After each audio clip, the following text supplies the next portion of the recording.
આજ કરી નાખી ઠાકર દાદાની પધરામણી. હું પકો જતા હતા ગામ બાજુ, કારણ કે આજે જવાનું હતું અમારે ઠાકર દાદાને તેડવા, અને જુવાનિયા ચડી ગયા બધા ડીજે માથે ઉપડી ગયા ઠાકર દાદાને લેવા. અરે પછી તો આગળ ગાયું ને પાછળ ઠાકર ને પડી ગઈ ઠાકર ધણીની એન્ટ્રી. આખું ગામ ઉભું હતું ઠાકર દાદાની વાટે, કારણ કે આજ કોઈને હૈયે હરખ નહોતો માતો. માન મજા આવી ત્યાં બાવાળે મજા બગાડીને પછી કરી નાખ્યા ઠાકર દાદાના હામૈયા.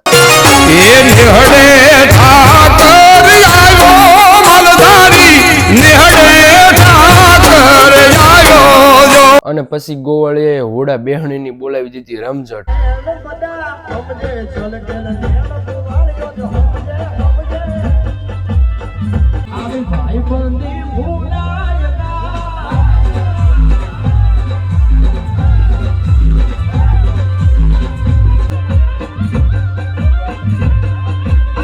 પ્રસાદીનું થોડુંક થઈ ગયું હતું મોડું, અને દૂધપાક હતો ગરમ, એટલે દૂધપાક પંખે ઠાર્યો.